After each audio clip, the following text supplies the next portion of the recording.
ਸੋ ਕਹੋ ਟਲ ਗੁਰ ਸੇਵੀਆ ਅਹਨਸ ਸਹਜ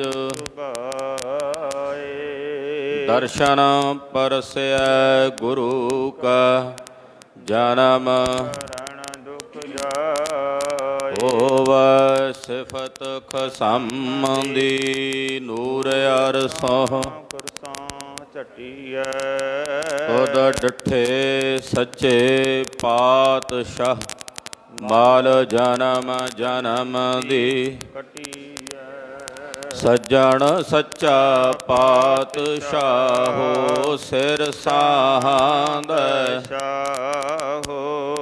ਜਿਸ ਪਾਸ ਬੈਠਿਆ ਸੋਹੀਐ ਸਭਨਾ ਦਾ ਵਿਸਾਹੋ। ਸਤਨਾਮ।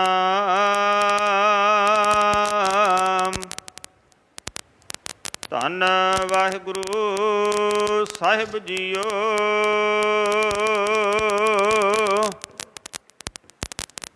ਸੋਹੇ ਮਹੱਲਾ ਪਹਿਲਾ। ਕਾਫੀ ਘਰ ਦਸਵਾਂ। ਇਕ ਓੰਕਾਰ ਸਤਿਗੁਰ ਪ੍ਰਸਾਦ। ਮਾਨਸ ਜਨਮ ਦੁਲੰਭ ਗੁਰਮੁਖ ਪਾਇਆ। ਮਨ ਤਨ ਹੋਏ ਚੁਲੰਬ ਜੇ ਸਤਿਗੁਰ ਭਾਇਆ। ਮਾਨਸ ਜਨਮ ਦੁਲੰਭ ਗੁਰਮੁਖ ਪਾਇਆ।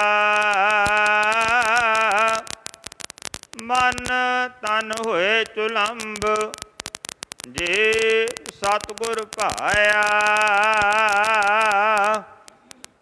ਚੱਲੈ ਜਨਮ ਸਵਾਰ ਵਖਰ ਸੱਚ ਲੈ।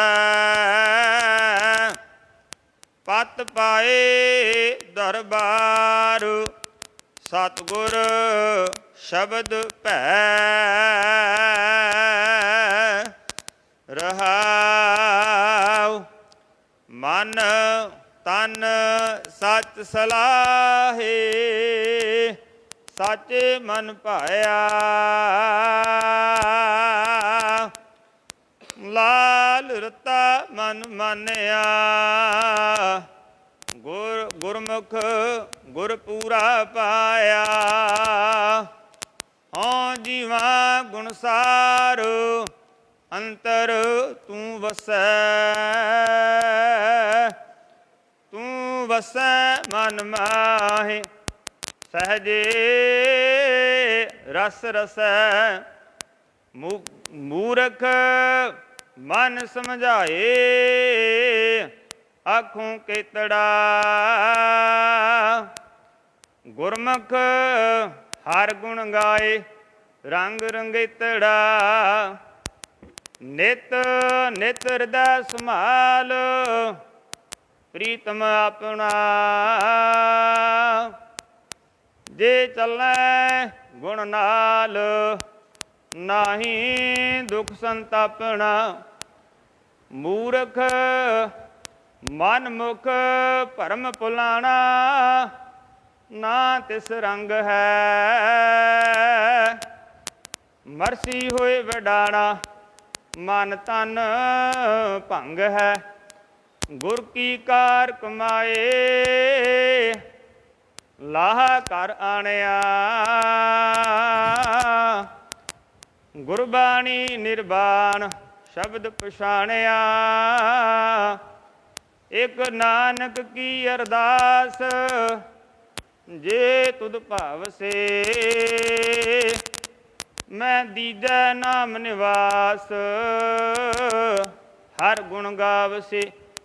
ਇਕ ਨਾਨਕ ਕੀ ਅਰਦਾਸ ਜੇ ਤੁਧ ਭਾਵਸੇ। ਮੈਂ ਦੀਜੈ ਨਾਮ ਨਿਵਾਸ ਹਰ ਗੁਣ ਗਾਵਸੇ। ਵਾਹਿਗੁਰੂ ਜੀ ਕਾ ਖਾਲਸਾ ਵਾਹਿਗੁਰੂ ਜੀ ਕੀ ਫਤਿਹ। ਗੁਰੂ ਗਰੀਬ ਨਵਾਜ ਸ੍ਰੀ ਗੁਰੂ ਗ੍ਰੰਥ ਸਾਹਿਬ ਜੀ ਦੇ ਪਵਿੱਤਰ ਪਾਵਨ ਚਰਨ ਕਮਲਾਂ 'ਚ ਜੁੜ ਬੈਠੀ ਭਾਦਰੋਂ ਦੇ ਮਹੀਨੇ ਦਾ ਸਕਰਾਂਤ ਦਾ ਦਿਹਾੜਾ ਮਨਾਉਂਦੀ ਗੁਰੂ ਸਵਰੂਪ ਗੁਰੂ ਖਾਲਸਾ ਸਾਧ ਸੰਗਤ ਜੀਓ, ਧੰਨਤਾ ਦੇ ਪਾਤਰ ਹੋ। ਅੰਮ੍ਰਿਤ ਵੇਲੇ ਤੋਂ ਗੁਰੂ ਚਰਨਾਂ 'ਚ ਜੁੜ ਕੇ ਆਪਣੇ ਜੀਵਨ ਦੀਆਂ ਕੁਝ ਕੀਮਤੀ ਘੜੀਆਂ ਔਰ ਕੀਮਤੀ ਦੁਰਲਭ ਸਵਾਸ ਗੁਰੂ ਲੇਖੇ ਲਾ ਕੇ ਸਫਲਾ ਔਰ ਸਕਾਰਥਾ ਕਰ ਰਹੇ। ਅੰਮ੍ਰਿਤ ਵੇਲੇ ਤਖਤਾਂ 'ਤੇ ਸੁਭਾਏਮਾਨ ਹੋ ਕੇ ਪ੍ਰਕਾਸ਼ਮਾਨ ਹੋ ਕੇ ਸਮੂਹ ਸੰਗਤਾਂ ਨੂੰ ਆਪਣੇ ਦਰਸ਼ਨ ਦਿਦਾਰੇ ਬਖਸ਼ਦਿਆਂ ਪਵਿੱਤਰ ਪਾਵਨ ਅੰਮ੍ਰਿਤ ਬਚਨ ਸ੍ਰੀ ਮੁਖ ਵਾਕ ਹੁਕਮਨਾਮੇ ਦੀ ਦਾਤ ਸਤਿਗੁਰਾਂ ਨੇ ਬਖਸ਼ਿਸ਼ ਕੀਤੀ ਹੈ। ਆਓ ਕੁਝ ਸਮੇਂ ਲਈ ਸੁਰਤੀਆਂ ਬਿਰਤੀਆਂ ਇਕਾਗਰ ਕਰੀਏ, ਸ੍ਰੀ ਮੁਖ ਵਾਕ ਦੀ ਵਿਚਾਰ ਨਾਲ ਜੁੜੀਏ, ਗੁਰੂ ਚਰਨਾਂ ਵਿੱਚ ਆਪਣੀਆਂ ਹਾਜ਼ਰੀਆਂ ਲਵਾਉਂਦਿਆਂ ਸਮੂਹ ਮਾਈ ਭਾਈ ਆਖੋ ਜੀ ਸਤਿਨਾਮ ਸ੍ਰੀ ਵਾਹਿਗੁਰੂ ਜੀ ਜੀ। ਸਤਿਨਾਮ ਸ੍ਰੀ ਵਾਹਿਗੁਰੂ ਸਾਹਿਬ ਜੀ। ਵਾਹਿਗੁਰੂ ਸਾਹਿਬ ਜੀ ਸੋਹੇ ਮਹਲਾ ਪਹਿਲਾ। ਕਾਫੇ ਘਰ ਦਸਵਾਂ ਇਕ ਓੰਕਾਰ ਸਤਿਗੁਰ ਪ੍ਰਸਾਦ। ਰਾਗ ਸੂਹੀ ਹੈ। ਪਹਿਲੇ ਪਾਤਸ਼ਾਹ ਧੰਨ ਗੁਰੂ ਨਾਨਕ ਦੇਵ ਸਾਹਿਬ ਜੀ ਦਾ ਉਚਾਰਨ ਕੀਤਾ ਹੋਇਆ ਪਵਿੱਤਰ ਪਾਵਨ ਸ੍ਰੀ ਮੁਖ ਵਾਕ ਸ਼ਬਦ ਹੈ। ਕਾਫੀ ਛੰਦ ਦਾ ਨਾਮ ਹੈ ਜੋ ਵੈਰਾਗਮਈ ਰੂਪ ਦੇ ਵਿੱਚ ਉਚਾਰਨ ਕੀਤਾ ਜਾਵੇ। ਬਹੁਤ ਸਾਰੇ ਕਵੀਆਂ ਦੀਆਂ ਕਾਫੀਆਂ ਮਿਲਦੀਆਂ ਨੇ, ਸ਼ਾਹ ਹੁਸੈਨ ਦੀਆਂ, ਬੁੱਲੇ ਸ਼ਾਹ ਦੀਆਂ। ਗਰੀਬ ਨਵਾਜ ਪਾਤਸ਼ਾਹ ਜੀ ਮਹਾਰਾਜ ਇਹ ਪਵਿੱਤਰ ਕਾਫੀ ਉਚਾਰਨ ਕਰ ਰਹੇ ਨੇ। ਕਾਫੀ ਛੰਦ ਹੈ। ਘਰ ਦਸਵਾਂ, ਦਸਵੇਂ ਘਰ ਸੁਰਤਾਲ ਵਿੱਚ ਇਸ ਪਵਿੱਤਰ ਪਾਵਨ ਸ਼ਬਦ ਨੂੰ ਗਾਉਣ ਦੀ ਹਦਾਇਤ ਹੈ। ਮੰਗਲ ਕੀਤਾ ਅਕਾਲ ਪੁਰਖ ਇੱਕ ਹੈ ਓੰਕਾਰ ਜੋ ਸਾਰਿਆਂ ਵਿੱਚ ਵਿਆਪਕ ਹੈ, ਸਰਬ ਦਾ ਪ੍ਰਕਾਸ਼ਕ ਹੈ। ਸਤਿਗੁਰਾਂ ਦੀ ਕਿਰਪਾ ਦੁਆਰਾ ਤਿਸ ਦੇ ਸਰੂਪ ਦੀ ਪ੍ਰਾਪਤੀ ਹੁੰਦੀ। ਪੈਦਾ ਕਰਨ ਵਾਲਾ, ਪਾਲਣ ਵਾਲਾ ਅਤੇ ਸੰਘਾਰਨ ਵਾਲਾ। ਰਜੋ ਤਮੋ ਸਤੋ ਗੁਣੀ ਜਿਹੜੇ ਤਿੰਨ ਗੁਣ ਹਨ, ਉਹਨਾਂ ਤਿੰਨਾਂ ਗੁਣਾਂ ਦਾ ਸੁਆਮੀ ਹੈ ਉਹ ਇੱਕ ਅਕਾਲ ਪੁਰਖ ਵਾਹਿਗੁਰੂ ਪਰਮੇਸ਼ਰ। ਇਹਨਾਂ ਤਿੰਨਾਂ ਗੁਣਾਂ ਕਰਕੇ ਸੰਸਾਰ ਦੀ ਜਿਹੜੀ ਪ੍ਰਕਿਰਿਆ ਹੈ, ਕੁਦਰਤ ਦੀ ਜਿਹੜੀ ਪ੍ਰਕਿਰਿਆ ਹੈ ਉਹ ਚੱਲ ਰਹੀ ਹੈ। ਰਜੋ ਗੁਣ ਪੈਦਾ ਕਰਦਾ ਹੈ। ਸਾਡੇ ਸਰੀਰ ਦੇ ਵਿੱਚ ਇਹ ਤਿੰਨੇ ਗੁਣ ਵਰਤਦੇ ਨੇ। ਰਜੋ ਗੁਣ ਪੈਦਾ ਕਰਦਾ, ਬਣਾਉਂਦਾ। ਜਦੋਂ ਉਸਾਰਨ ਦੀ ਬਿਰਤੀ ਪੈਦਾ ਸਾਡੇ ਅੰਦਰ ਹੁੰਦੀ, ਰਜੋ ਗੁਣ ਕੰਮ ਕਰਦਾ। ਜਦੋਂ ਕੁਝ ਬਣਾਉਣ ਦੀ ਬਿਰਤੀ ਸਾਡੇ ਅੰਦਰ ਉਤਪੰਨ ਹੁੰਦੀ ਹੈ, ਉਹ ਰਜੋ ਗੁਣੀ ਬਿਰਤੀ। ਰਜੋ ਗੁਣ ਪੈਦਾ ਕਰਦਾ, ਸਤੋ ਗੁਣ ਪਾਲਦਾ ਹੈ। ਸਤੋ ਗੁਣ ਕਰਕੇ ਸ੍ਰਿਸ਼ਟੀ ਦੀ ਪਾਲਣਾ ਹੋ ਰਹੀ ਹੈ। ਤੇ ਤੀਸਰਾ ਤਮੋ ਗੁਣ ਹੈ ਜਿਸ ਕਰਕੇ ਨਾਸ਼ ਹੋ ਰਿਹਾ ਹੈ, ਬਿਨਸ ਰਹੀ। ਤੋ ਇਹਨਾਂ ਤਿੰਨਾਂ ਗੁਣਾਂ ਨੂੰ ਜੋ ਪੈਦਾ ਕਰਨ ਵਾਲਾ ਹੈ, ਇਹਨਾਂ ਤਿੰਨਾਂ ਗੁਣਾਂ ਦਾ ਜੋ ਸੁਆਮੀ ਹੈ, ਉਹ ਇੱਕ ਅਕਾਲ ਪੁਰਖ ਵਾਹਿਗੁਰੂ ਪਾਰ ਬ੍ਰਹਮ ਪਰਮੇਸ਼ਰ ਹੈ। ਇਹਨਾਂ ਤਿੰਨਾਂ ਦਾ ਆਸਰਾ। ਤੂੰ ਅਕਾਲ ਪੁਰਖ ਵਾਹਿਗੁਰੂ ਪਰਮੇਸ਼ਰ ਜੋ ਸਰਬ ਵਿੱਚ ਵਿਆਪਕ ਔਰ ਸਾਰਿਆਂ ਦਾ ਪ੍ਰਕਾਸ਼ਕ ਹੈ। ਸਤਿਗੁਰਾਂ ਦੀ ਕਿਰਪਾ ਦੁਆਰਾ ਤਿਸ ਦੇ ਸਰੂਪ ਦੀ ਪ੍ਰਾਪਤੀ ਹੁੰਦੀ।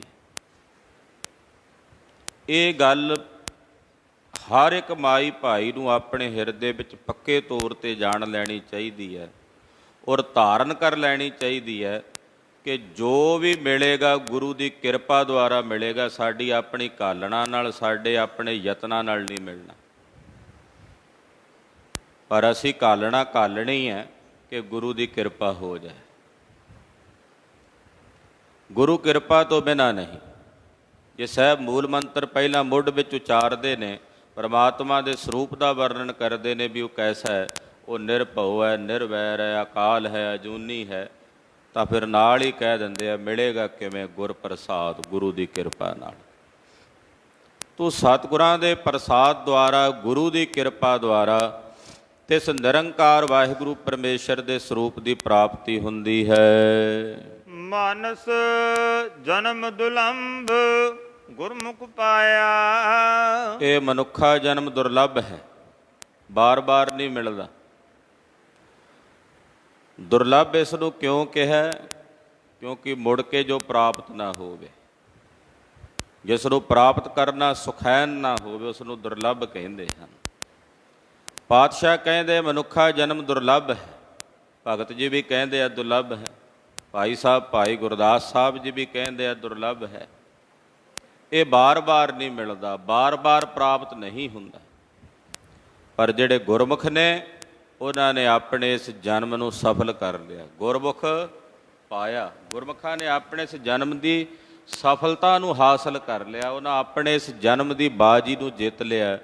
ਜਿਹੜੇ ਗੁਰਮੁਖ ਹਨ ਮਨ ਤਨ ਹੋਏ ਚੁਲੰਬ ਜੇ ਸਤਿਗੁਰ ਭਾਇਆ। ਜੇ ਸਤਿਗੁਰਾਂ ਨੂੰ ਭਾਵੇ, ਗੱਲ ਤਾਂ ਭਾਉਣ ਦੀ ਹੈ। ਜੇ ਭਾਵੇ,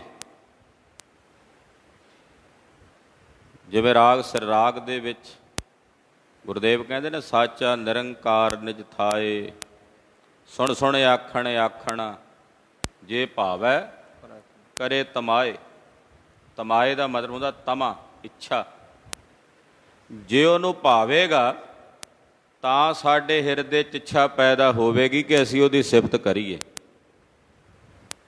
ਜੇ ਉਹਨੂੰ ਭਾਵੇਗਾ ਤਾਂ ਇੱਛਾ ਜਾਗਣੀ ਹੈ ਕਿ ਅਸੀਂ ਉਹਦੀ ਸਿਫਤ ਕਰੀਏ। ਜੇ ਉਹਨੂੰ ਭਾਵੇਗਾ ਤਾਂ ਸਾਡੇ ਅੰਦਰ ਇੱਛਾ ਜਾਗੀ ਅਸੀਂ ਗੁਰੂ ਘਰ ਚੱਲ ਕੇ ਮਹਾਰਾਜ ਜੀ ਦੇ ਦਰਸ਼ਨ ਕਰੀਏ, ਕਥਾ ਸੁਣੀਏ, ਕੀਰਤ। ਉਹਨੂੰ ਪਾਇਆ ਤੇ ਹਿਰਦੇ 'ਚ ਇੱਛਾ ਪੈਦਾ ਹੋਈ। ਜੇ ਉਹਨੂੰ ਨਾ ਭਾਉਂਦਾ ਤੇ ਨਾ ਇੱਛਾ ਪੈਦਾ ਹੁੰਦੀ। ਇਸ ਕਰਕੇ ਜੇ ਤਿਸ ਨੂੰ ਭਾ ਜਾਵੇ, ਜੇ ਸਤਿਗੁਰਾਂ ਨੂੰ ਭਾ ਜਾਵੇ, ਤਾਂ ਭਾਈ ਜਿਹੜਾ ਸਤਿਗੁਰਾਂ ਨੂੰ ਭਾ ਜਾਂਦਾ ਉਹਦਾ ਮਨ ਤੇ ਤਨ ਦੋਵੇਂ ਹੀ ਰੰਗੇ ਜਾਂਦੇ ਨੇ। ਮਨ ਤਨ ਹੋਏ ਚੁਲੰਬ, ਚੁਲੰਬੇ ਜਾਂਦੇ। ਚੁਲੰਬ ਦਾ ਮਤਲਬ ਹੁੰਦਾ ਰੰਗੇ ਜਾਂਦੇ ਹਨ। ਉਹਦਾ ਮਨ ਵੀ ਰੰਗਿਆ ਜਾਂਦਾ ਹੈ, ਉਹਦਾ ਤਨ ਵੀ ਰੰਗਿਆ ਜਾਂਦਾ ਹੈ। ਜਿਹੜਾ ਸਤਿਗੁਰਾਂ ਨੂੰ ਭਾ ਜਾਵੇ।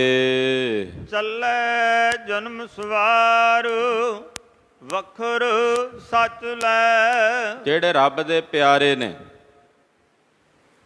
ਉਹ ਸੱਚ ਦਾ ਸੌਦਾ ਲੈ ਕੇ ਆਪਣੇ ਮਨੁੱਖਾ ਜਨਮ ਦੀ ਬਾਜੀ ਨੂੰ ਜਿੱਤ ਕੇ ਸਵਾਰ ਕੇ ਸੰਸਾਰ ਤੋਂ ਜਾਂਦੇ ਨੇ, ਚੱਲਦੇ ਨੇ। ਵਖਰ ਸੱਚ ਦਾ ਮਤਲਬ ਹੁੰਦਾ, ਵਖਰ ਦਾ ਮਤਲਬ ਹੁੰਦਾ ਸੌਦਾ। ਵਖਰ ਸੱਚ ਯਾਨੀ ਕਿ ਸੱਚਾ ਸੌਦਾ। ਚੂੜ ਕਾਣੇ ਦੀ ਮੰਡੀ ਵਿੱਚ ਮੇਰੇ ਜਗਤ ਗੁਰੂ ਬਾਬਾ ਜੀ ਨੇ ਉਹ ਸੌਦਾ ਕੀਤਾ। ਉੱਥੇ ਸਾਹਿਬ ਦਾ ਸਥਾਨ ਹੈ, ਗੁਰਦੁਆਰਾ ਸੱਚਾ ਸੌਦਾ। ਸੱਚ ਦਾ ਸੌਦਾ ਲੈ ਕੇ ਜਿਹੜੇ ਰੱਬ ਦੇ ਪਿਆਰੇ ਗੁਰਮੁਖ ਜਨ ਹਨ, ਉਹ ਇਹ ਸੱਚਾ ਸੌਦਾ ਪਰਮੇਸ਼ਰ ਦੇ ਭਜਨ ਦਾ, ਨਿਰੰਕਾਰ ਦੀ ਬੰਦਗੀ ਦਾ ਇਹ ਸੰਸਾਰ ਤੋਂ ਲੈ ਕੇ ਸੰਸਾਰ ਤੋਂ ਚੱਲਦੇ ਹਨ। ਵਖਰ ਸੱਚ ਲਹਿ, ਇਹ ਭਜਨ ਹੀ ਸੱਚ ਹੈ, ਇਹੀ ਸੱਚ ਹੈ। ਇਹਦੇ ਤੋਂ ਬਿਨਾਂ ਸਭ ਨਾਸ਼ਵਾਨ, ਝੂਠ, ਕੂੜ। ਕੂੜ ਰਾਜਾ, ਕੂੜ ਪਰਜਾ, ਕੂੜ ਸਭ ਸੰਸਾਰ। ਕੂੜ ਮੰਡਪ, ਕੂੜ ਮਾੜੀ, ਕੂੜ ਬੈਸਣਹਾਰ। ਸਭ ਕੁਝ ਕੂੜ ਹੈ, ਸਭ ਕੁਝ ਝੂਠ ਹੈ। ਕੂੜ ਕੂੜਾ ਨੇਹੋ ਲੱਗਾ ਵਿਸਰਿਆ ਕਰਤਾਰ। ਝੂਠੇ ਦਾ ਝੂਠੇ ਨਾਲ ਨੇ ਲੱਗਾ ਹੋਇਆ, ਵੇਖੋ ਕੈਸੀ ਅਡੰਬਨਾ। ਤੇ ਕਰਤਾਰ ਵਿਸਰਿਆ ਹੋਇਆ, ਦਾਤਾ ਵਿਸਰਿਆ ਹੋਇਆ। ਗਰੀਬ ਨਵਾਜ ਪਾਤਸ਼ਾਹ ਕਹਿੰਦੇ ਭਾਈ ਜਿਹੜੇ ਰੱਬ ਦੇ ਪਿਆਰੇ ਨੇ ਸੱਚ ਦਾ ਸੌਦਾ ਲੈ ਕੇ, ਪਰਮੇਸ਼ਰ ਦੇ ਨਾਮ ਦੇ ਭਜਨ ਦਾ ਸੌਦਾ ਲੈ ਕੇ ਆਪਣੇ ਮਨੁੱਖਾ ਜਨਮ ਦੀ ਬਾਜੀ ਨੂੰ ਸਵਾਰ ਕੇ ਸੰਸਾਰ ਵਿੱਚੋਂ ਜਾਂਦੇ ਹਨ। ਚੱਲੇ ਜਨਮ ਸਵਾਰ, ਜਨਮ ਗੁਰਮੁਖ ਜਨਮ ਸਵਾਰ ਦਰਗਹ ਚੱਲੇ।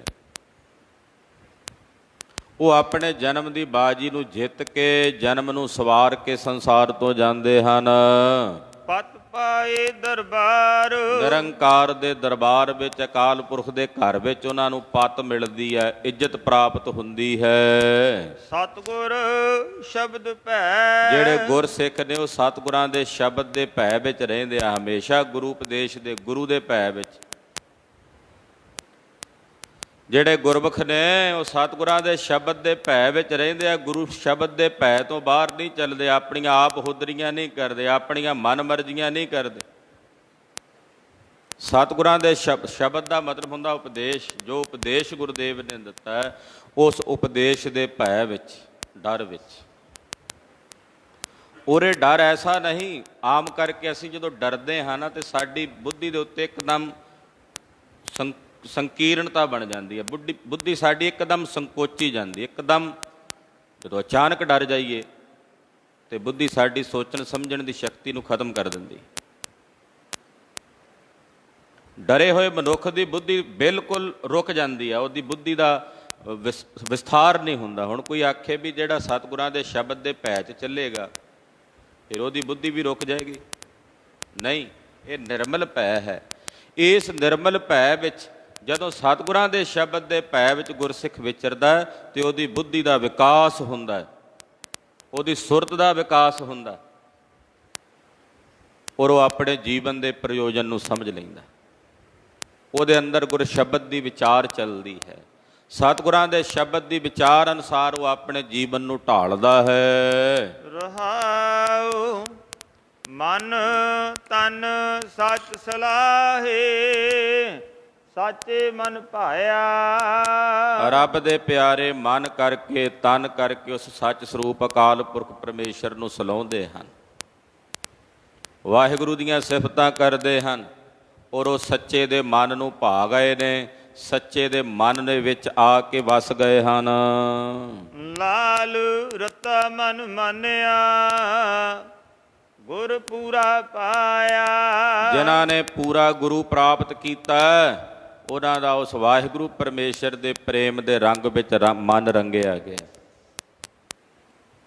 ਤੇ ਜਿਨ੍ਹਾਂ ਦਾ ਪਰਮੇਸ਼ਰ ਦੇ ਪ੍ਰੇਮ ਦੇ ਰੰਗ ਵਿੱਚ ਮਨ ਰੰਗਿਆ ਗਿਆ, ਉਹਨਾਂ ਦਾ ਮਨ ਪਤੀਜ ਗਿਆ, ਮਾਨਿਆ।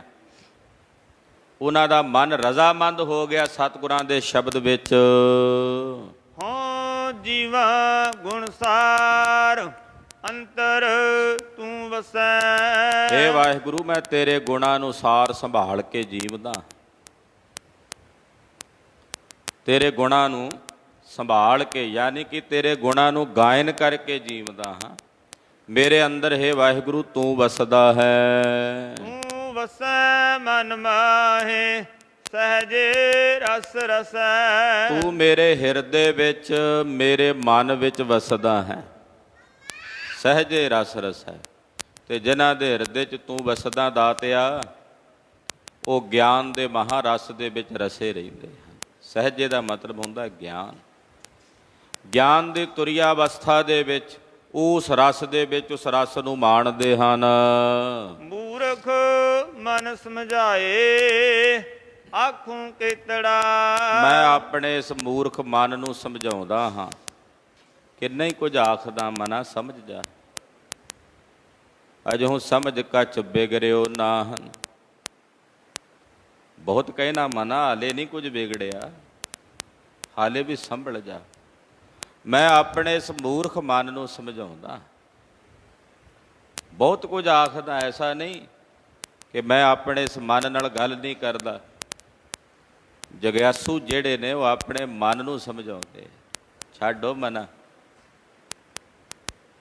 ਕਿਸ ਪਾਸੇ ਟੁਰਿਆ ਹੋਇਆ। ਛਾੜ ਰੇ ਮਨ, ਛੱਡ ਬੇ ਮਨਾ, ਹਰ ਬਿਮੁਖਨ ਕੋ ਸੰਗ। ਭਗਤ ਸੂਰਦਾਸ। ਹਰੀ ਤੋਂ ਬੇਮੁਖ ਲੋਕਾਂ ਤੋਂ ਹੇ ਮੇਰਿਆ ਮਨਾ ਤੂੰ ਮੂੰਹ ਫੇਰ ਲੈ, ਉਹਨਾਂ ਨੂੰ ਛੱਡ। ਜਗਿਆਸੂ ਹਮੇਸ਼ਾ ਆਪਣੇ ਮਨ ਦੇ ਨਾਲ ਬਾਤ ਕਰਦਾ ਹੈ, ਮਨ ਨਾਲ ਗੱਲ ਕਰਦਾ ਹੈ, ਮਨ ਨੂੰ ਸਮਝਾਉਂਦਾ ਹੈ। ਅਸੀਂ ਆਪਾਂ ਸਾਰੇ ਬੈਠੇ ਹਾਂ ਗੁਰੂ ਚਰਨਾਂ 'ਚ, ਕਦੇ ਆਪਣੇ ਮਨ ਨਾਲ ਕਿੰਨੀਆਂ ਕੁ ਬਾਤਾਂ ਕਰਦੇ, ਕਦੇ ਆਪਣੇ ਮਨ ਦੀ ਸੁਣ ਕੇ ਉਸ ਮਨ ਨੂੰ ਕਿਵੇਂ ਸਮਝਾਉਣ ਦਾ ਕਦੇ ਯਤਨ ਕੀਤਾ? ਜਗਿਆਸੂ ਇਹੀ ਕੁਝ ਕਰਦੇ ਆ। ਬੁਰਾ ਫੁਰਨਾ ਪੈਦਾ ਹੋਵੇ ਨਾ ਮਨਾ, ਇਹ ਤੇਰੀ ਪ੍ਰਵਿਰਤੀ ਨਹੀਂ। ਮਨਾ ਇਹੋ ਜਿਹੀਆਂ ਸੋਚਾਂ ਨਾ ਸੋਚ, ਇਹਨਾਂ ਵਿੱਚੋਂ ਤੈਨੂੰ ਕੱਖ ਨਹੀਂ ਮਿਲਣਾ, ਕੱਖ ਨਹੀਂ ਲੱਭਣਾ। ਇਹ ਤੇਰਾ ਪ੍ਰਯੋਜਨ ਨਹੀਂ ਹੈ, ਇਹ ਤੇਰਾ ਮਨੋਰਥ ਨਹੀਂ ਹੈ।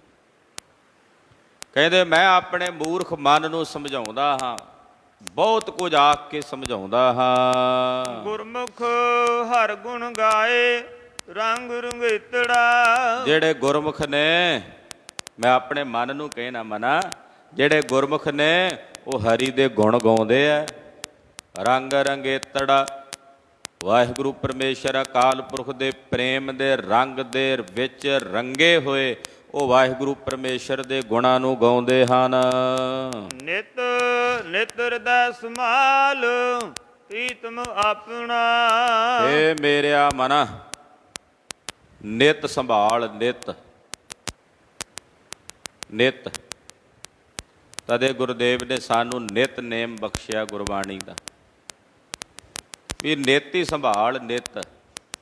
ਇਹ ਨਹੀਂ ਵੀ ਕਦੇ ਸਕਰਾਂਤ ਮੱਸਿਆ ਪੁੰਨਿਆ ਵਾਲੇ ਦਿਨ, ਵਿਸਾਖੀ ਵਾਲੇ ਦਿਨ ਹੀ, ਨਿਤ ਸੰਭਾਲ। ਨਿਤ ਉਸ ਵਾਹਿਗੁਰੂ ਪਰਮੇਸ਼ਰ ਨੂੰ ਸੰਭਾਲ ਜੋ ਪ੍ਰੀਤਮ ਹੈ, ਪਿਆਰਾ ਹੈ। ਆਪਣੇ ਉਸ ਪਿਆਰੇ ਨੂੰ ਨਿਤ ਸੰਭਾਲ। ਜੇ ਚੱਲੇ ਗੁਣ ਨਾਲ ਨਾਹੀ ਦੁੱਖ ਸੰਤਾਪਣਾ। ਜੇ ਆ ਗੁਣ ਨਾਲ ਚੱਲੇਗਾ ਨਾ ਪਰਮੇਸ਼ਰ ਦੇ ਨਾਮ ਨੂੰ ਸੰਭਾਲਣ ਦਾ, ਤੇ ਸੱਜਣਾ ਫਿਰ ਤੈਨੂੰ ਕਿਸੇ ਪ੍ਰਕਾਰ ਦਾ ਦੁੱਖ ਨਹੀਂ ਵਿਆਪੇਗਾ। ਨਾਹੀ ਦੁੱਖ ਸੰਤਾਪਣਾ, ਇਹ ਦੁੱਖ ਤੈਨੂੰ ਸੰਤਾਪ ਨਹੀਂ ਦੇਵੇਗਾ। ਦੁਖ ਰੋਗ ਸੰਤਾਪ ਉਤਰੇ, ਸੁਣੀ ਸੱਚੀ ਬਾਣੀ। ਸਾਰੇ ਦੁੱਖ ਤੇਰੇ ਨਿਰਵਿਰਤ ਹੋਣਗੇ, ਦੂਰ ਹੋਣਗੇ। ਮਨ ਮੁਖ ਭਰਮ ਭੁਲਾਣਾ ਨਾ ਤਿਸ ਰੰਗ ਹੈ। ਮਨਮੁਖ ਬੰਦੇ ਭਰਮ 'ਚ ਭੁੱਲੇ ਰਹਿੰਦੇ, ਉਹਨਾਂ ਅੰਦਰ ਭਰਮ ਦੀ ਦਸ਼ਾ ਉਹ ਬਣੀ ਰਹਿੰਦੀ, ਉਹਨਾਂ ਅੰਦਰੋਂ ਭਰਮ ਨਹੀਂ ਨਿਕਲਦਾ। ਔਰ ਨਾ ਹੀ ਉਹਨਾਂ ਦੇ ਮਨ 'ਚ ਜਦੋਂ ਭਰਮ ਹੋਵੇਗਾ ਉਦੋਂ ਰੰਗ ਵੀ ਨਹੀਂ ਹੋਣਾ। ਜਦੋਂ ਮਨ 'ਚ ਕਿਸੇ ਪ੍ਰਤੀ ਵੀ ਸਾਡੇ ਮਨ 'ਚ ਭਰਮ ਪੈ ਜਾਏ, ਕੋਈ ਸਾਡਾ ਨਿੱਜੀ ਸਨੇਹੀ ਹੈ, ਰਿਸ਼ਤੇਦਾਰ ਹੈ, ਸੰਬੰਧੀ, ਜੇ ਉਹਦੇ ਪ੍ਰਤੀ ਮਨ 'ਚ ਭਰਮ ਪੈ ਗਿਆ, ਭਰਮ ਤੋਂ ਬਾਅਦ ਫਿਰ ਸਾਡਾ ਉਹਦੇ ਨਾਲ ਪ੍ਰੇਮ ਨਹੀਂ ਰਹਿੰਦਾ।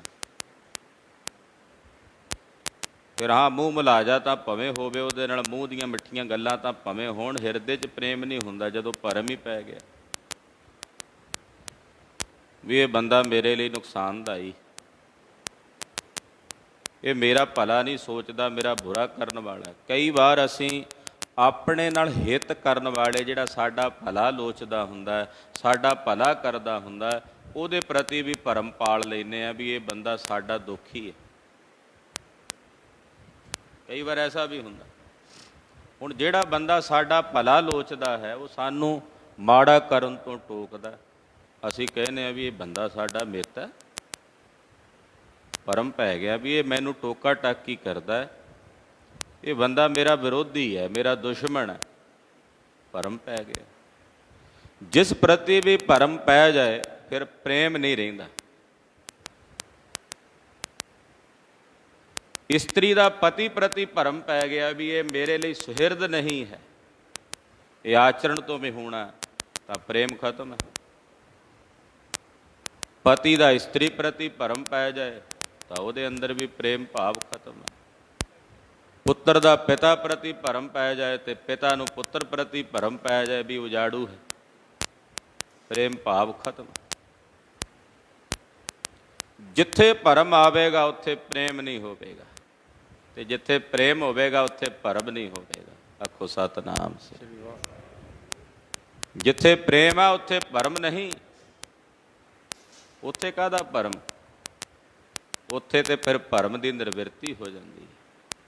ਜਦੋਂ ਕਲਗੀਧਰ ਜੀ ਦਾ ਸ਼ਸਤਰਧਾਰੀ ਸਰੂਪ ਵੇਖਦੇ ਹਾਂ, ਮਹਾਰਾਜ ਜੀ ਦੇ ਹੱਥ ਵਿੱਚ 9 ਟੰਕਾ ਧਨਕ ਹੈ, ਮੋਢਿਆਂ ਤੇ ਤੀਰਾਂ ਦਾ ਪੱਥਾ ਤੇ ਉੱਡਣੇ ਨਾਗਾਂ ਵਾਂਗੂ ਵਿੱਚ ਸ਼ੂਕ ਦੇ ਖੱਪਰੇ ਤੀਰ ਨੇ। ਗਾਤਰੇ 'ਚ ਪਾਈ ਸ਼੍ਰੀ ਸਾਹਿਬ ਦੀ ਧਾਰ ਇੰਨੀ ਤਿੱਖੀ ਹੈ ਵੀ ਕਿਹੜੀ ਚੱਲੇ ਤੇ ਉਹ ਵੀ 2 ਹਿੱਸਿਆਂ 'ਚ ਵੰਡੀ ਜਾਏ। ਦੁਸ਼ਮਣ ਨੂੰ ਵੇਖ ਕੇ ਤਾਂ ਉਹਦੇ ਮਨ 'ਚ ਭਰਮ ਪੈਣਾ ਵੀ ਇਹ ਸਾਡੇ ਲਈ ਕਾਲ ਰੂਪ ਨੇ, ਪਰ ਜਦੋਂ ਸਿੱਖ ਉਸ ਸਰੂਪ ਨੂੰ ਵੇਖਦਾ ਤੇ ਉਹ ਕਹਿੰਦਾ ਸਾਹਿਬ ਸੱਚੇ ਪਾਤਸ਼ਾਹ ਜੀ ਸਾਡੇ ਰੱਖਿਅਕ ਨੇ, ਉਹ ਸਾਡੇ ਰੱਖਿਅਕ ਨੇ। ਕਿਉਂਕਿ ਸਿੱਖ ਅੰਦਰ ਆਪਣੇ ਸਾਹਿਬ ਪ੍ਰਤੀ ਪ੍ਰੇਮ ਹੈ, ਤੇ ਫਿਰ ਜਿੱਥੇ ਪ੍ਰੇਮ ਹੈ ਉੱਥੇ ਭਰਮ ਨਹੀਂ। ਭਰਮ ਹਮੇਸ਼ਾ ਪ੍ਰੇਮ ਤੋਂ ਵਿਹੂਣੇ ਹਿਰਦਿਆਂ 'ਚ ਉਤਪੰਨ ਹੁੰਦਾ, ਤੇ ਮਨਮੁਖ ਦੇ ਹਿਰਦੇ 'ਚ ਭਰਮ ਹੈ, ਭੁੱਲਿਆ ਹੋਇਆ ਨਾ ਤਿਸ ਰੰਗ ਹੈ। ਉਹਦੇ ਅੰਦਰ ਰੰਗ ਨਹੀਂ ਹੈ ਪਰਮੇਸ਼ਰ ਦਾ, ਪਰਮੇਸ਼ਰ ਦੇ ਪ੍ਰੇਮ ਦਾ ਰੰਗ ਨਹੀਂ ਹੈ। ਉਹ ਪਰਮੇਸ਼ਰ ਦੇ ਪ੍ਰੇਮ ਦੇ ਰੰਗ ਤੋਂ ਵਿਹੂਣਾ ਸਖਣਾ। ਮਰਸੀ ਹੋਏ ਵਿਡਾਣਾ ਮਨ ਤਨ ਭੰਗ ਹੈ। ਖੁਆਰ ਹੋ ਕੇ ਮਰਦਾ ਇਹੋ ਜਿਹਾ ਮਨਮੁਖ ਵਿਡਾਣਾ, ਕਹਿੰਦੇ ਖੁਆਰ ਹੋਣ ਨੂੰ ਮਰਸੀ ਹੋਏ ਵਿਡਾਣਾ। ਖੁਆਰ ਹੋ ਕੇ ਮਰਦਾ ਮਨਮੁਖ,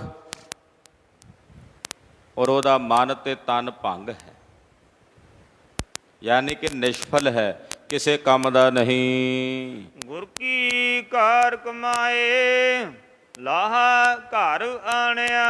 ਜਿਨ੍ਹਾਂ ਨੇ ਗੁਰੂ ਦੀ ਦੱਸੀ ਕਾਰ ਕਮਾਈ ਹੈ, ਗੁਰੂ ਦਾ ਦੱਸਿਆ ਕਰਮ ਕਮਾਇਆ, ਗੁਰੂ ਦਾ ਦੱਸਿਆ ਹੋਇਆ ਉਪਦੇਸ਼ ਕਮਾਇਆ, ਉਹ ਅਸਲ ਵਿੱਚ ਲਾਹਾ ਲੈ ਕੇ ਆਪਣੇ ਨਿਜ ਘਰ ਆਉਂਦੇ ਹਨ।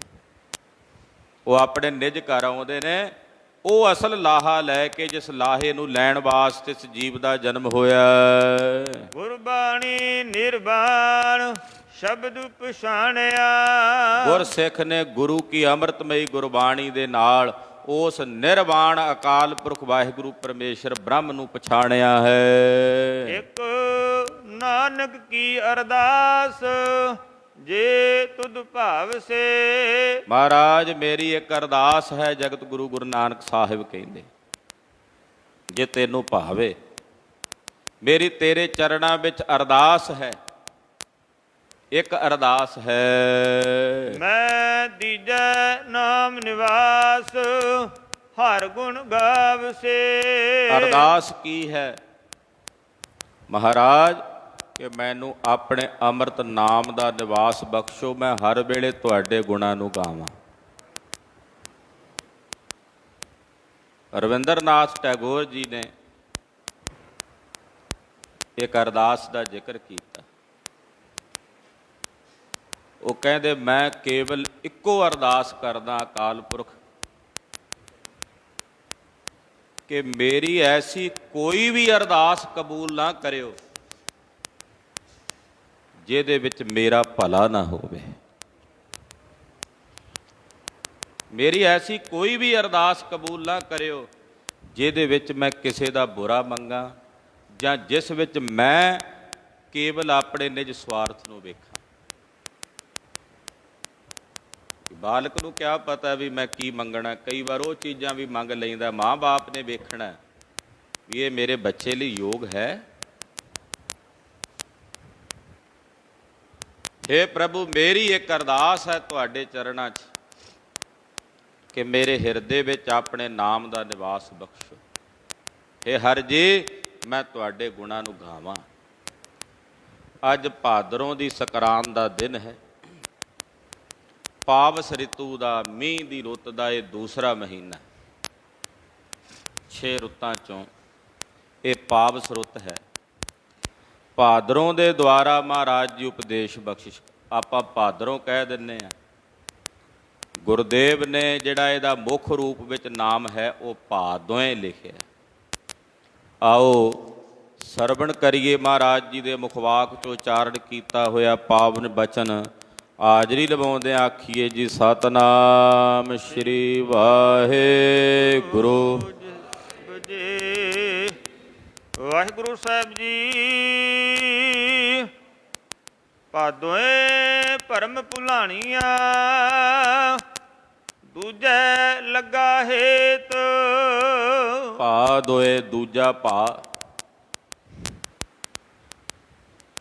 ਭਾਦਰੋਂ ਦੇ ਮਹੀਨੇ ਦੁਆਰਾ ਭਾਦੋਏ ਦੇ ਮਹੀਨੇ ਦੁਆਰਾ ਮੇਰੇ ਸਾਹਿਬ ਉਪਦੇਸ਼ ਬਖਸ਼ਦੇ ਧੰਨ ਗੁਰੂ ਅਰਜਨ ਦੇਵ ਸਾਹਿਬ ਕਿ ਜਿਹੜੀਆਂ ਜੀਵ ਰੂਪੀ ਇਸਤਰੀਆਂ ਭਰਮ ਚ ਭੁੱਲੀਆਂ ਹੋਈਆਂ, ਭਰਮ ਨੇ ਭੁਲਾਈਆਂ ਹੋਈਆਂ,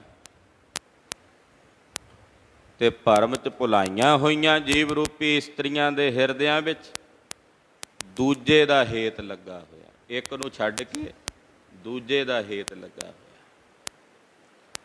ਗੁਰਸਿੱਖ ਦਾ ਹੇਤ ਇੱਕ ਨਾਲ ਹੈ। ਉਹ ਕਹਿੰਦਾ ਕਿਸ ਹੀ ਕੋਈ ਕੋਏ ਮੰਝ ਨਿਮਾਣੀ ਇੱਕ ਤੂੰ। ਉਹ ਕਹਿੰਦਾ ਸਗਲ ਦੁਆਰ ਕੋ ਛਾੜ ਕੇ ਗਇਓ ਤੁਹਾਰੋ ਦੁਆਰ। ਪਰ ਮਨਮੁਖ ਜੀਵ ਰੂਪੀ ਇਸਤਰੀ ਜਿਸ ਅੰਦਰ ਭਰਮ ਹੈ, ਖਬਰੇ ਇੱਥੋਂ ਮੇਰੀ ਪੂਰਤੀ ਹੋਵੇ ਕਿ ਨਾ ਹੋਵੇ, ਉਹਦਾ ਫਿਰ ਦੂਜੇ ਨਾਲ ਹੇਤ ਲੱਗਾ ਹੋਇਆ।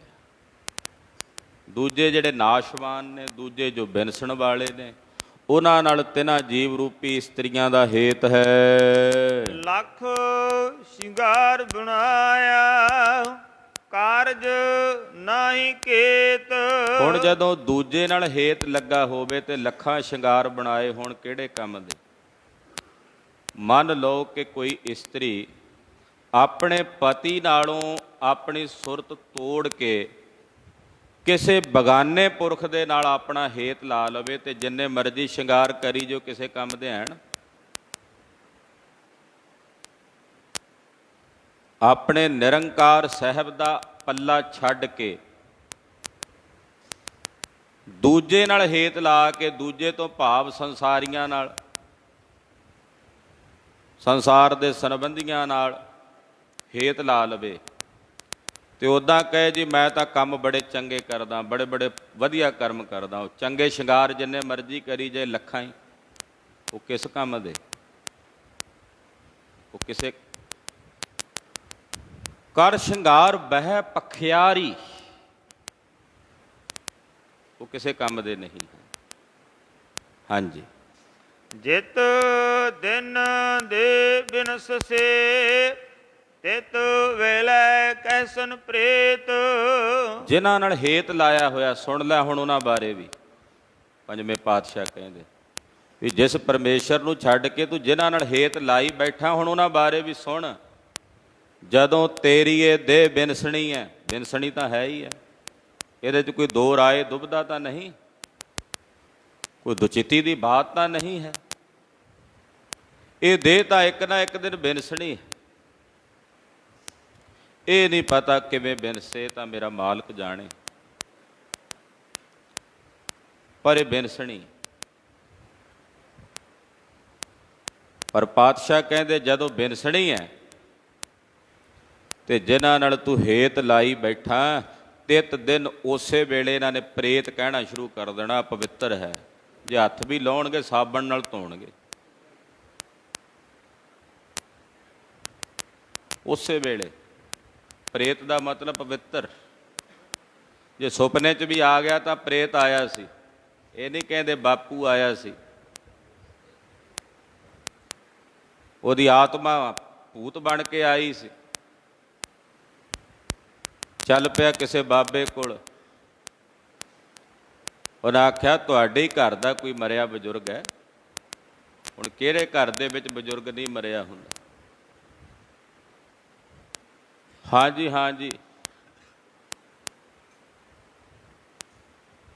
ਮੇਰਾ ਦਾਦਾ ਹੈ,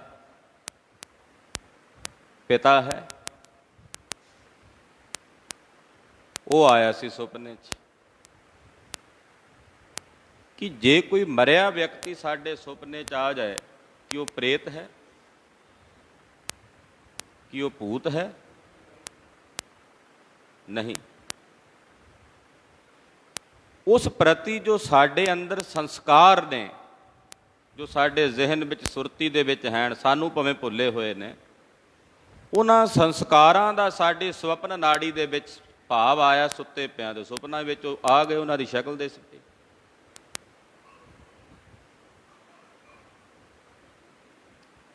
ਪਰ ਲੋਕ ਡਰਦੇ ਨੇ, ਭੈ ਭੀਤ ਹੁੰਦੇ ਨੇ। ਹਾਂ, ਹੁੰਦੇ ਨੇ ਭੂਤ ਪ੍ਰੇਤ, ਕਈ ਕੋਟ ਭੂਤ ਪ੍ਰੇਤ ਸੂਕਰ ਮਿਰਗਾਚ, ਪਰ ਲੋਕਾਂ 'ਚ ਭਰਮ ਬਹੁਤ ਹੈ, ਵਹਿਮ ਬਹੁਤ ਹੈ। ਪਾਤਸ਼ਾਹ ਕਹਿੰਦੇ ਜਦੋਂ ਤੇਰੀ ਇਹ ਦੇਹ ਵਿਨਸਣੀ ਹੈ, ਤਿਤ ਵੇਲਾ, ਉਸੇ ਵੇਲੇ ਇਹਨਾਂ ਪਵਿੱਤਰ ਪਵਿੱਤਰ ਕਹਿਣ ਲੱਗ ਪੈਣਾ। ਸਣੇ ਕੱਪੜੀ ਨਹਾਉਂਦੇ ਆ ਵੀ ਸਾਡਾ ਸਰੀਰ ਅਪਵਿੱਤਰ ਹੋ ਗਿਆ, ਸੂਤਕ ਆ ਗਿਆ ਜੀ ਘਰ ਵਿੱਚ, ਅਪਵਿੱਤਰਤਾ ਆ ਗਈ, ਇਹ ਪਾਤਕ ਹੈ ਜੀ। ਤੇ ਮੇਰੇ ਪਾਤਸ਼ਾਹ ਕਹਿੰਦੇ ਤੈਨੂੰ ਪਾਤਕ ਦਿਸਦਾ ਜਿਹੜਾ ਅੱਖਾਂ ਨਾਲ ਰੋਜ਼ ਸੂਤਕ ਕਰਦਾ, ਜਿਹੜਾ ਤੇਰੇ ਕੰਨਾਂ ਵਿੱਚ ਸੂਤਕ ਹੈ, ਜ਼ੁਬਾਨ ਤੇ ਸੂਤਕ ਹੈ, ਹੱਥਾਂ ਵਿੱਚ ਸੂਤਕ ਹੈ, ਕਦੇ ਉਹਨਾਂ ਵੱਲ ਧਿਆਨ ਦਿੱਤਾ?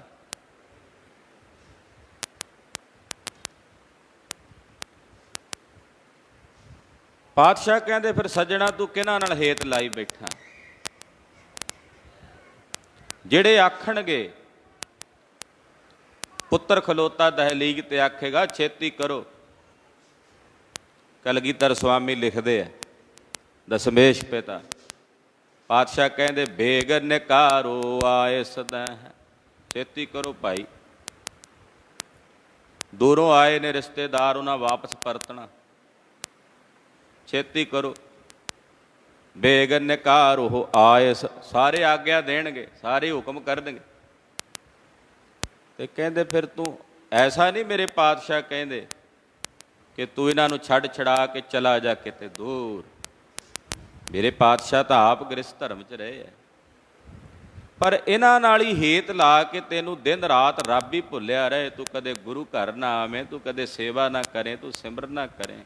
ਫਿਰ ਪਾਤਸ਼ਾਹ ਚੇਤੇ ਕਰਾਉਂਦੇ ਆ, ਫਿਰ ਯਾਦ ਕਰੋ, ਅਸਲੀਅਤ ਤੋਂ ਸ਼ੀਸ਼ਾ ਵਿਖਾ ਕੇ ਨਾ ਵੀ ਆਹ ਵੇਖ। ਹਾਂਜੀ, ਪਕੜ ਚਲਾਇਨ ਦੂਤ ਜਮ, ਕਿਸੇ ਨਾ ਦੇਨੀ ਭੇਤ। ਜਮ ਦੂਤਾਂ ਨੇ ਜਦੋਂ ਤੇਰੀ ਜਿੰਦ ਨੂੰ ਫੜ ਕੇ ਅੱਗੇ ਟੋਰਨਾ ਨਾ, ਤੇ ਇਹੋ ਜੀ ਥਾਂ ਤੇ ਲੈ ਕੇ ਜਾਣਾ ਵੀ ਉਹ ਭੇਤ ਨਹੀਂ ਦੇ ਕੇ ਜਾਂਦੇ ਕਿਸੇ ਨੂੰ ਵੀ ਕਿੱਥੇ ਲੈ ਕੇ ਚੱਲੇ ਆ। ਉਹ ਨਹੀਂ ਭੇਤ ਦਿੰਦੇ, ਨਾ ਹੀ ਇਹ ਭੇਤ ਅੱਜ ਤਾਈਂ ਕਿਸੇ ਨੂੰ ਮਿਲਿਆ ਵੀ ਲੈ ਕੇ ਕਿੱਥੇ ਗਏ, ਕਿਹੜੀ ਥਾਂ ਸੀ ਉਹ, ਕਿਹੜਾ ਸ਼ਹਿਰ ਹੈ, ਕਿਹੜਾ ਨਗਰ ਹੈ, ਕਿਹੜੀ ਪੁਰੀ ਹੈ, ਕਿੱਥੇ ਲੈ ਕੇ ਗਏ। ਕਿਸੇ ਨੂੰ ਭੇਤ ਨਹੀਂ ਮਿਲਦਾ। ਇਹ ਭੇਤ ਰੱਬ ਨੇ ਆਪਣੇ ਕੋਲ ਰੱਖਿਆ ਹੋਇਆ। ਇਸ ਭੇਤ ਨੂੰ ਨਹੀਂ ਫਿਰ ਉਹ ਕੋਈ ਭੇਤ ਨਹੀਂ, ਉਹ ਦੂਤ ਜਿਹੜੇ ਨੇ ਭੇਤ ਨਹੀਂ ਦੇ ਕੇ ਜਾਂਦੇ ਵੀ ਕਿੱਥੇ ਲੈ ਕੇ ਚੱਲੇ ਆ, ਵੀ ਆ ਜਾਓ ਫਲਾਣੇ ਥਾਣੇ, ਉਹ ਦੱਸਦੇ ਨਹੀਂ ਹਨ। ਬਿਨਾਂ ਦੱਸਿਆ ਪਤਾ ਨਹੀਂ ਕਿਸ ਥਾਂ ਕਿਸ ਜਗ੍ਹਾ ਤੇ ਲੈ ਕੇ ਜਾ ਪਹੁੰਚਦੇ ਹਨ। ਛੱਡ ਖੜੋਤੇ ਖਿਨੈ ਮਾਹੇ, ਜਿਨ ਸਿਉ ਲੱਗਾ ਹੇਤ। ਜਦੋਂ ਲੈ ਟੁਰੇ ਜਮਦੂਤ ਇਹਦੀ ਰੂਹ ਨੂੰ, ਇਹਦੀ ਜਿੰਦ ਨੂੰ, ਤੇ ਜਿਹੜੇ ਜਿਨ੍ਹਾਂ ਨਾਲ ਇਹਦਾ ਹੇਤ ਲੱਗਾ ਸੀ ਨਾ, ਰੱਬ ਨੂੰ ਛੱਡ ਕੇ ਜਿਨ੍ਹਾਂ ਨਾਲ ਹੇਤ ਲਾਇਆ ਹੋਇਆ ਸੀ, ਦੂਜਾ ਲੱਗਾ ਹੇਤ, ਉਹ ਜਿਨ ਸਿਓ ਲੱਗਾ ਹੇਤ, ਜਿਨ੍ਹਾਂ ਨਾਲ ਹੇਤ ਲੱਗਾ ਹੋਇਆ ਸੀ ਨਾ, ਪ੍ਰੇਮ ਲੱਗਾ ਹੋਇਆ ਸੀ, ਮੋਹ ਲੱਗਾ ਹੋਇਆ ਸੀ, ਸਭ ਤੋਂ ਪਹਿਲਾਂ ਛੱਡ ਕੇ ਪਿਛਲੇ ਪਾਸੇ ਹੋ ਕੇ ਉਹ ਖਲੋਤੇ। ਛੱਡ ਖੜੋਤੇ ਖਿਨੈ ਮਾ, ਇੱਕ ਖਿਨ 'ਚ ਛੱਡ ਕੇ ਪਿੱਛੇ ਖਲੋ ਗਏ। ਇੱਕ ਛਣ ਭਰ ਦੇ ਵਿੱਚ ਛੱਡ ਕੇ ਪਿੱਛੇ ਹੋ ਕੇ ਖੜ ਗਏ। ਜਿਨ੍ਹਾਂ ਨਾਲ ਤੇਰਾ ਹੇਤ ਲੱਗਾ ਸੱਜਣਾ, ਉਹਨਾਂ ਵਿੱਚੋਂ ਕਿਸੇ ਵੀ ਤੇਰੇ ਨਾਲ ਨਹੀਂ ਨਿਭਣਾ। ਸੰਗ ਸਖਾ ਸਭ ਤਜ ਗਏ, ਕੋ ਨ ਨਿਭਿਓ ਸਾਥ। ਕਹੋ ਨਾਨਕ ਇਹ ਬਿਪਤ ਮੈਂ, ਟੇਕ ਏਕ ਰਘੁਨਾਥ। ਟੇਕ ਏਕ ਰਘੁਨਾਥ।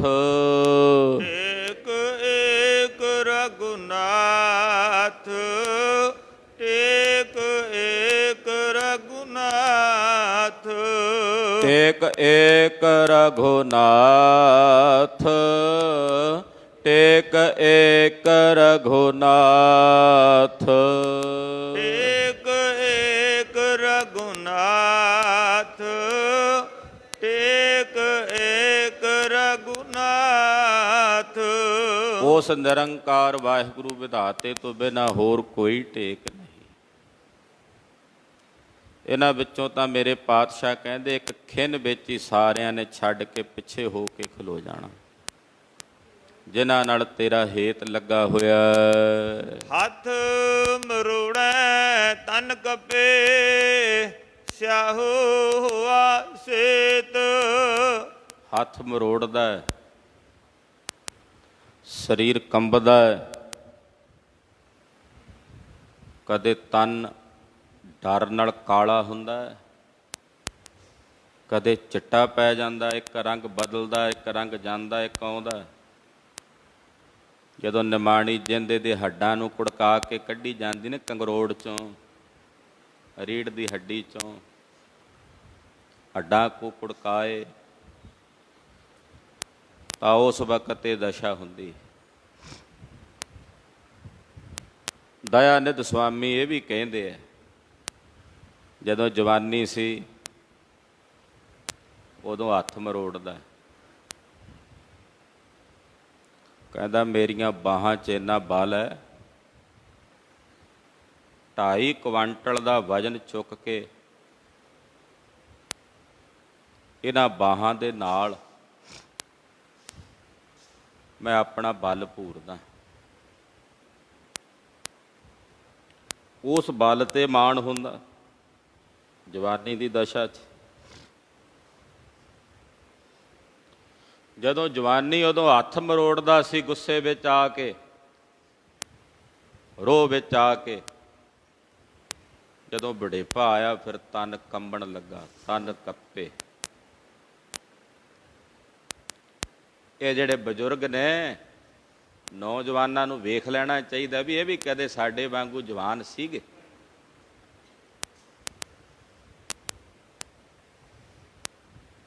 ਤੇ ਇਹਨਾਂ ਵਾਂਗੂ ਕਦੇ ਅਸੀਂ ਵੀ ਹੋਣਾ, ਐਸਾ ਨਹੀਂ।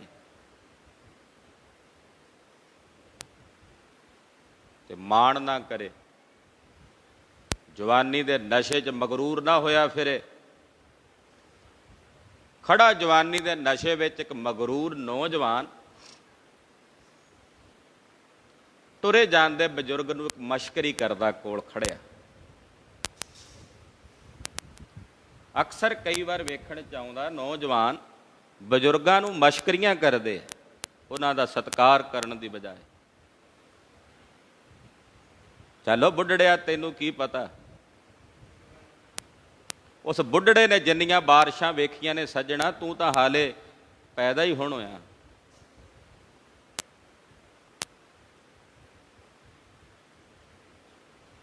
ਜਵਾਨੀ ਦੇ ਨਸ਼ੇ 'ਚ ਮਗਰੂਰ ਬਜ਼ੁਰਗ ਨਾਲ ਮਸ਼ਕਰੀ ਪਿਆ ਕਰੇ ਖਲੋਤਾ। ਬਜ਼ੁਰਗ ਵਿਚਾਰੇ ਦੇ ਹੱਥ 'ਚ ਖੁੰਡੀ ਤੇ ਉੜਿਆ ਹੋਇਆ, ਲੱਕ 'ਚ ਕੁੱਬ ਪਿਆ ਹੋਇਆ, ਸਹਿਜੇ ਸਹਿਜੇ ਟੁਰਿਆ ਜਾਂਦਾ, ਰੱਬ ਰੱਬ ਕਰਦਿਆਂ खड़ा मश्करी करदा कोल। बुजुर्गो ये कमान कहाँ से लाए हो, ये कमान कहाँ से लाए हो। ते बुजुर्ग भी बड़ा सियाणा सी, बेटा फिक्र ना कर, ये कितों लियावनी नहीं पैंदी, तेनू भी मिल जानी है कुछ समा पा के, पर फ्री च मिलेगी, खरीदनी भी नहीं पैनी। इस करके सज्जणा ये ख्याल रख, ये सदा नहीं रहनी। ये तो उसारू बिरती रख के कुछ सवार अपना ते कुछ समाज का सवार। स्याहो हुआ सेत, काले रंग दे केस चिट्टे हो गए। ये गल वखरी है भी तू कड़फ लैके ला के मुड़ फिर काले करें, पर रब ने तो एक बारी कर दिते है चिट्टे। उन्हें तो कह दिता सज्जणा तू बजुर्गी वाल वध रहा है। कहता ना जी हाले इन्नी उम्र थोड़ी, अजे कल तो 50 का होया,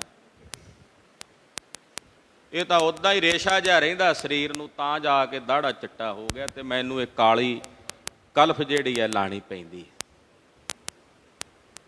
ਉੱਦਾਂ ਨਹੀਂ, ਇਹਦਾ ਰੇਸ਼ੇ ਕਰਕੇ ਉਮਰ ਕੋਈ 50 ਸਾਲ ਉਮਰ ਥੋੜੀ ਹੈ ਮੇਰੀ, 40 ਸਾਲ ਕੋਈ ਉਮਰ, 40 ਸੀ ਪੁਰ ਹੋਏ। ਹਾਲੇ ਤੇ ਆ ਪਰਸੋਂ ਮੈਂ ਆਪਣਾ 60ਵਾਂ ਜਨਮ ਦਿਨ ਮਨਾਇਆ।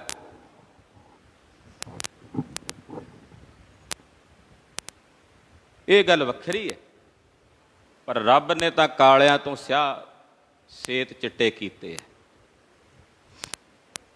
ਉਹ ਕਹਿੰਦਾ ਜਿਹੜੇ ਕਾਲਿਆਂ ਨਾਲ ਮਾੜੇ ਕਰਮ ਕੀਤੇ ਆ ਹੁਣ ਚਿੱਟੇ ਆ ਗਏ ਨੇ, ਹੁਣ ਤਾਂ ਸਵਾਰ ਲੈ।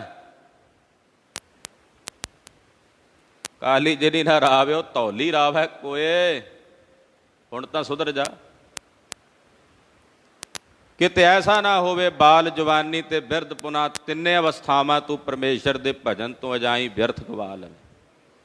ਹਾਂਜੀ, ਜਿਹਾ ਬੀਜੈ ਸੋਲਣਾ ਕਰਮਾ ਸੰਧੜਾ ਖੇਤ। ਜਿਹੋ ਜਿਹੇ ਬੀਜ ਬੀਜਦਾ ਉਹੋ ਜਿਹੇ ਲੁਣਾ ਕੱਟਣੇ ਪੈਣੇ ਆ, ਵੱਢਣੇ ਪੈਣੇ ਆ। ਇਹ ਸਰੀਰ ਕਰਮ ਭੂਮੀ ਹੈ, ਇਹ ਕਰਮਾ ਸੰਧੜਾ ਖੇਤ ਹੈ, ਤੇ ਜਿਸ ਨੇ ਬੀਜਿਆ ਕੱਟਣਾ ਉਸੇ ਨੂੰ ਪੈਣਾ, ਫਲ ਉਸੇ ਨੂੰ ਪ੍ਰਾਪਤ ਹੋਣਾ। ਨਾਨਕ ਪ੍ਰਭ ਸ਼ਰਨਾਗਤੇ ਚਰਨ ਬਹੁਤ ਪ੍ਰਭ ਦੇਤ। ਮੈਂ ਆਪਣੇ ਪ੍ਰਭੂ ਦੀ ਸ਼ਰਨਾਗਤੀ ਸ਼ਰਨ ਵਿੱਚ ਹਾਂ। ਹੇ ਵਾਹਿਗੁਰੂ, ਮੈਨੂੰ ਆਪਣੇ ਚਰਨਾਂ ਕਮਲਾਂ ਦਾ ਆਸਰਾ ਬਖਸ਼ ਦੇ। ਚਰਨ ਬੋਹਿਤ ਪ੍ਰਭ ਦੇਤ।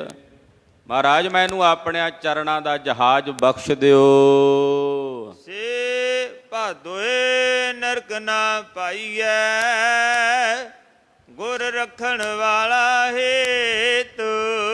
ਸੇ ਭਾਦੋਏ, ਉਹ ਭਾਦਰੋਂ ਦੇ ਮਹੀਨੇ ਵਿੱਚ ਨਰਕਾਂ 'ਚ ਨਹੀਂ ਪਾਏ ਜਾਂਦੇ ਜਿਹੜੇ ਸਾਹਿਬ ਦੀ ਸ਼ਰਨ ਪੈ ਗਏ, ਜਿਨ੍ਹਾਂ ਨੂੰ ਗੁਰੂ ਰੱਖਣ ਵਾਲਾ ਹੋ ਕੇ ਰੱਖ ਲੈਂਦਾ। ਜਿਨ੍ਹਾਂ ਨੂੰ ਗੁਰੂ ਰੱਖ ਲਵੇ ਉਹ ਨਰਕਾਂ 'ਚ ਨਹੀਂ ਪੈਂਦੇ।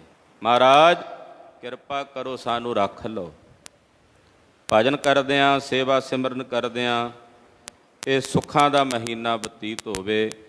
ਇਹ ਅਰਦਾਸ ਕਰਦਾ ਹੋਇਆ ਦਾਸ ਖਿਮਾ ਦਾ ਜਾਚਕ ਹੈ।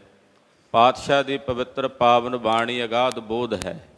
ਵਿਚਾਰਾਂ ਕਰਦਿਆਂ ਹੋਈਆਂ ਅਨੇਕਾਂ ਪ੍ਰਕਾਰ ਦੀਆਂ ਭੁੱਲਾਂ ਚੁੱਕਾਂ ਦੀ ਖਿਮਾ ਅਰਦਾਸ ਕਰਨੀ ਸਤਿਗੁਰੂ ਜੀ ਅੱਗੇ ਵਾਸਤੇ ਸਤਿਬੁੱਧੀ ਸਮਤ ਪ੍ਰਦਾਨ ਕਰਨ। ਵਾਹਿਗੁਰੂ ਵਾਹਿ